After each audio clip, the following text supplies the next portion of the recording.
Hey, I'm ILana Armida, and I'm hanging out with Rob on Front Row Live. New single "High No More" is kind of catchy. I'm listening to it. It ends, and then I'm like, I need to hear it again.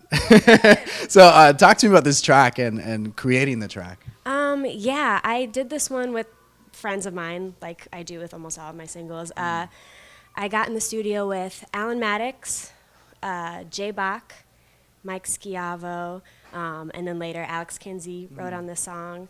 And we got in there, and it was actually Alan had the concept of like, he's like, I want it to be something about like, like I don't feel high anymore, like you don't get me high anymore. And I was like, yo, that's so perfect. Because like, I'm sure everyone's been in this situation, like not everyone, but a lot of people have been in the situation like you're in a relationship and your significant other kind of isn't trying anymore. Right. Like they've kind of given up a little Honeymoon bit. phase is Yeah, done. it's done. They're like, he's on the couch like, farting and like playing video games, and you're like, okay, wow, maybe put in a little bit of effort. So it's just that story about like, you have like I'm being optimistic in the song. Like if you just give it a little effort, like I'm down. Like let's make it work. But it's like, dude, like, come on, step up your game a little bit, and let's make this work. So yeah, we got into the studio and we did the whole thing in like one quick session. And I don't think we didn't get to the studio till like 10 p.m. and all of us had other sessions that day. Okay. Like we all had, like we kind of were all locked in like zombies, and we're like, okay, like we committed to this session. Let's just like write something. Man. And then we're in there and we wrote the song probably in an hour and a half. And like I laid down like a rough scratch and took it home. And we actually wrote 2 that night, I think. This was like the second song that we wrote in the session. And I was like, yeah, showing it to my roommates and like my friends and family. I was like, yeah, I think we wrote this cool song, but like, again, I'm exhausted, whatever. We played it the next day, and everyone's like, yo, this is a song. Like, this is dope. Like, are you kidding? This needs to be like your next release. And I was like, you're kind of right. And like, I called the guys from the session, was like, did you listen back to what we did last night? They're like, yo, it's pretty crazy. That's awesome. So it ended up being a single. So How often do you like write a track that kind of immediately tells you like this is a big deal, like this is going to be a big hit? I don't know. Not as often as I would like. No, I write a lot, so I try to write close to a song a day, or at least come up with a concept. I'm in sessions all the time, but those moments when you're like, oh, this is a song, every once in a while, we have a couple coming out within the next year that I'm really excited about and proud of. So. Nice. Now, writing a song a day, like I dream of writing a song. Like, but how do you start? How do you do it? How do you actually get those emotions or those feelings or whatever and actually make a song? How does that work? Differently every time I go in to do it. There's been times where I've literally been like in the shower and like had to jump out and hit the voice memo. I have like shampoo in my hair and I hit the voice memo button because I'm like, I have this idea, and it'll be from scratch. Like there's no music, it's just like something that's in my head, and I like start singing it and working it out. I'll be in the shower for like an hour and a half. My roommate's like knocking on the door and I'm like, wait, I'm almost done. Water's not hot anymore. It's like I'm like freezing.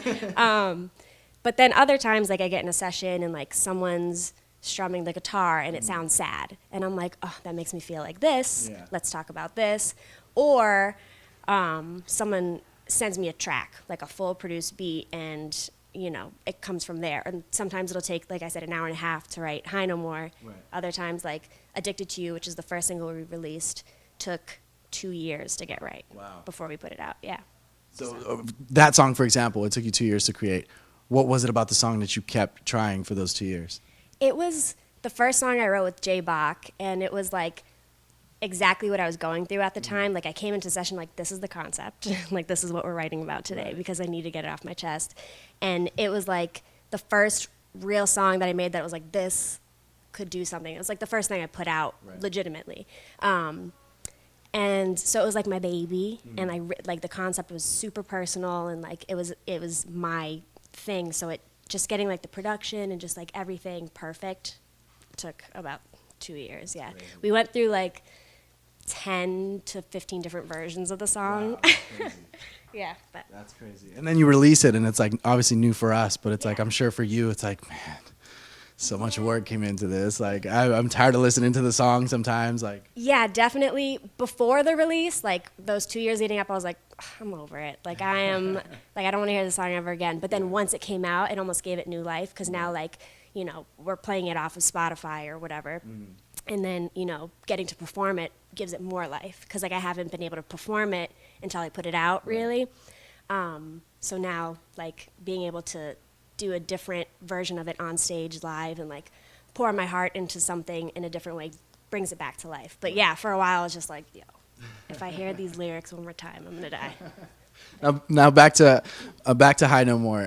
How did you come about with like the way that you sing the track, the instrumentation with the track? Was that something that you had in the back of your mind, like this is how I wanted to sound, or is that, you know, the whole team basically like putting in their 2 cents? Well, yeah, everyone put in their 2 cents for sure, but I think when I got into like the booth to start singing it, I sang it differently than I've sang anything before. It was very like conversational. It was like, call you on the phone, but I hope that you don't pick up. Yeah. You tell me about your day, but I really, like, it was just like, I wanted it to feel like a conversation and like be able to have that conversation with that person that I would never have the balls to say, like in real life. It's like, you don't get me high no more. Like, you call me, you tell me about your day, I don't give, can we cuss? You can do it. Okay. You can sing, you can cuss, you can jump, you're good. I've been like, you know, moving around. All the nerves are gone now. Yeah, exactly. Fuck. Okay.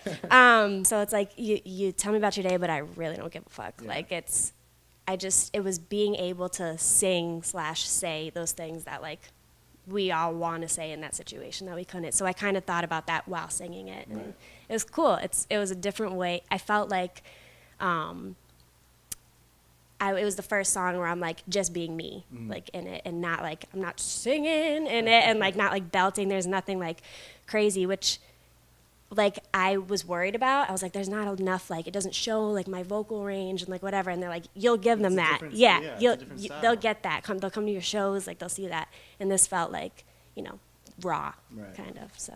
Now, do you feel like it was harder to do more conversational type of song as opposed to like a singing type of song? At first, yeah, but now it's like I love it. Like I put little elements. Like if the song is like bigger, the bridge will probably still be like me, just like talk singing to you. So where does this song like fall in the place of like an EP, an album, stuff that you're working on? Like what is in the works for you right now? It's funny that you ask because I had a fan, this kid in Australia, who like really like digs into my lyrics and stuff. He's like, so we have Addicted to You first, and then we have High No More second. He was like, is there an in between? Like, is there like, are you gonna tell us the real story? And I'm like, maybe. Nice. Great idea, Patrick.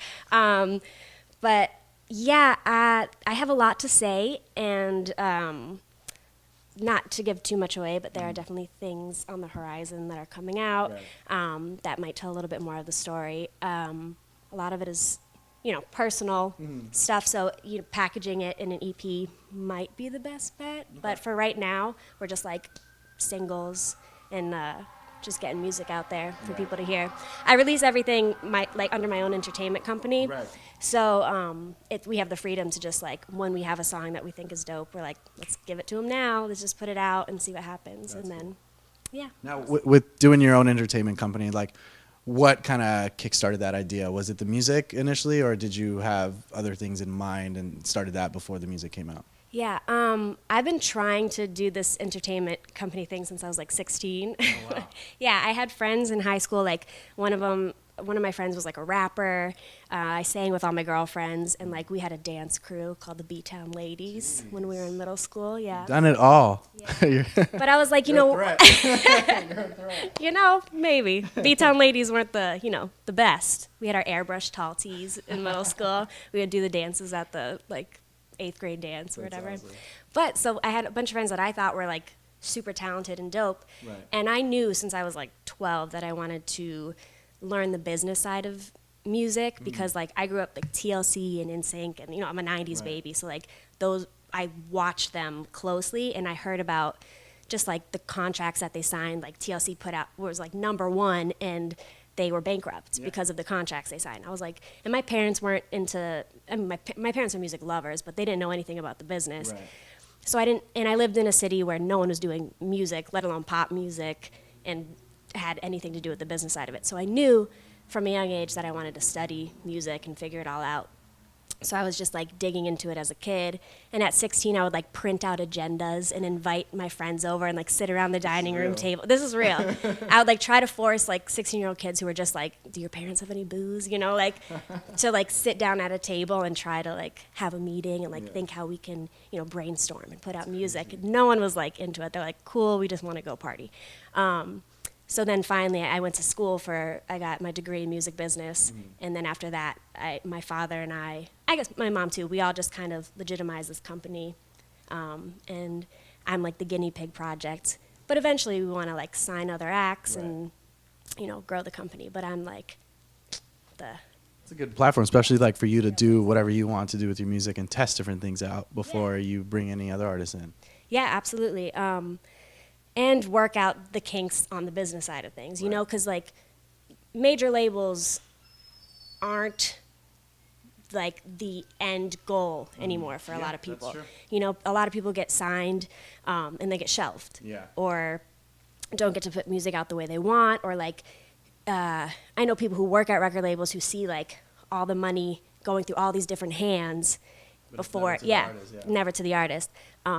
So if you're able to do both, I think it's a really cool time to be a part of the industry. It's just because you can do it yourself. And no, that's very true. I see a lot of artists that come up with their own labels and they do some kind of partnership venture with a major label where they only distribute, and their small own independent label still has all the control, which I think is genius. Yeah, like I know Chance the Rapper is like a big one that like we think about because he had an independent career and was successful, and then he had the leverage to like, you know, with a major be like, this is the deal we're gonna do.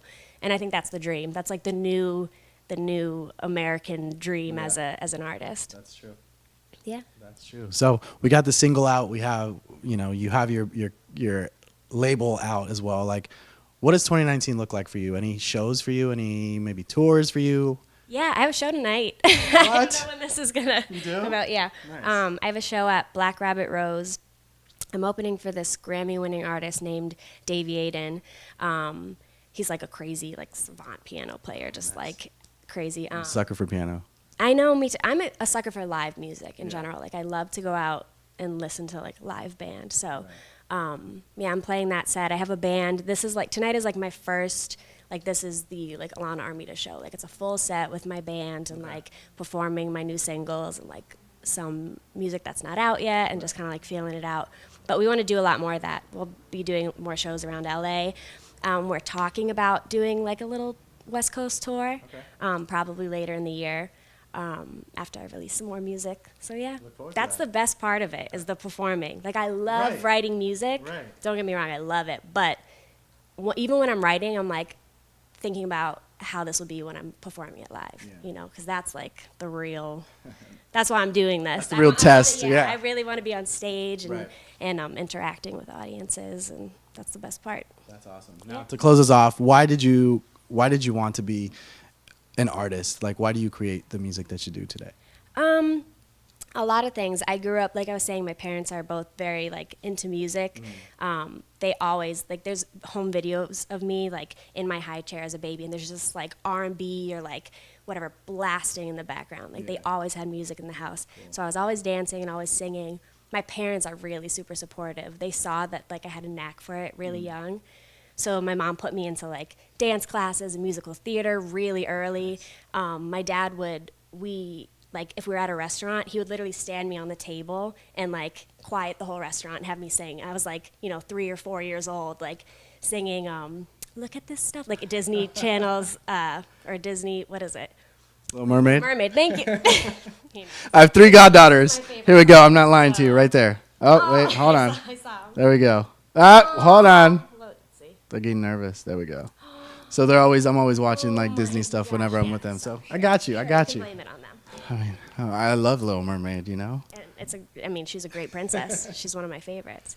But yeah, so I think their support and like they knew that like I loved doing it, and just like being able to do it that young and having people like interact and enjoy what I was doing. I'm like, wow, I can make people happy. I can make people dance. Like there's no other, like there's not a better feeling. So being on stage has always felt like home it's like when I'm up there, I'm like, this is what I'm supposed to be doing. Everybody look at me. Yeah. That's awesome. Well, I look forward. I can't see you tonight, but I look forward to seeing you live real soon. Please keep making music. And you guys be sure to check out ILana. Her new single is out now. Hi No More. Thanks for watching On Front Row Live.